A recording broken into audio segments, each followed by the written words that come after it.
Now this is the first chance we get to go on offense, if you think about it. For the most part, we've been able to do defense. We've been able to wear masks, wash our hands, watch our distance, and really just closed in on a lot of our society. We're not traveling anywhere. Now we get to take an offensive position against this pandemic. Now we get to fight back. Not only are we treating those who were being infected, and we've worked that out, now we're preventing the virus from even getting inside our system. We're building an armor plating that lets that virus not get in and allows us to get more of a sense of normalcy, to become more of what we are, which is a community-based population. It allows us to take an offensive position. I'm excited. Well, you know, I miss all those parades. I miss the parties. I miss interacting with my mom, my 90-year-old mom, who's in an assisted living facility. That's been just devastating for many of our families. When I take care of patients in the hospital, of course, they can't have visitors. That's incredibly disruptive to their care, to their social functioning. I have to go outside and talk to them and say, here's what your mom or dad or grandma looks like, and we talk about it. We use images and visions, but it's so much stress on us right now as a society that we can't gather together. I'm hoping that we get a certain amount of critical mass, as it were, of folks that are immune to this virus, what we call herd immunity. And we're looking at numbers that may be as high as 80%, but could be as low as 50%, depending on how the vaccine works and how the virus spreads. If we get a certain amount of herd immunity, I think by midsummer of 2021, and I'm hoping that's a good target date.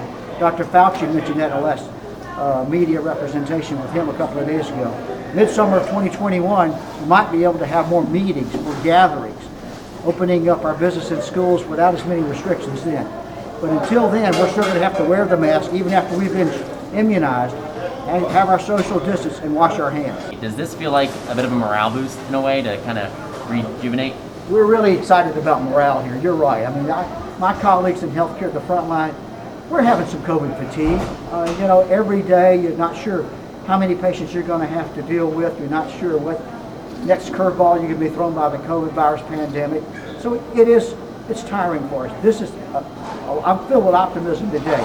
Not only have we had some good results with the monoclonal antibodies, again, a weapon we can use to fight infection. Now I've got this vaccine and a couple of vaccines on the horizon that I can prevent that virus from ever setting foot in my household. That's a big deal for me.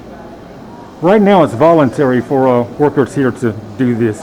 In your medical opinion, should it be mandatory at some point in order to work in a hospital? You know, we strongly encourage our healthcare workers to get this vaccine as part of protections, not only for our healthcare workers, but for the public and our patients. Wearing this mask protects you from me probably more than it protects me from you, so that's a big deal. I ask that we maintain all the social distancing. Right now, this is an emergency use authorization in the EUA. It's not a standard flu vaccine that's been around literally for decades. This is it's the first time we're using it in this facility. It's a brand new vaccine. Ethically, I have a hard time mandating something that's just been developed, Scott. So what I tend to do is strongly encourage. I'm very comfortable in safety and efficacy. I've personally read the data. The folks I know at FDA, I personally know many of them. The folks I've known that have done a lot of the research in NIH, I've met them as a president-elect of AMA, so I have a relationship. I trust their scientific judgment. I know it's a safe vaccine, but I'm not going to mandate it. I'm going to encourage. Does it feel like, are you surprised it got here before Christmas? Boy, isn't this an early Christmas? I tell you what, if I'm getting some immune antibodies starting to form, the statistics are that I'll get about 55% antibodies formed after the first vaccination. We're looking toward that 80 to 95% efficacy in the second vaccine 3 weeks from now. Then I'll be protected from spreading people. And that's what I can still do my job and not worry about contaminating people. I'm still going to wear my mask, still going to wash my hands, and I'll maintain my social distance. But I have an innate confidence that we'll be a booster.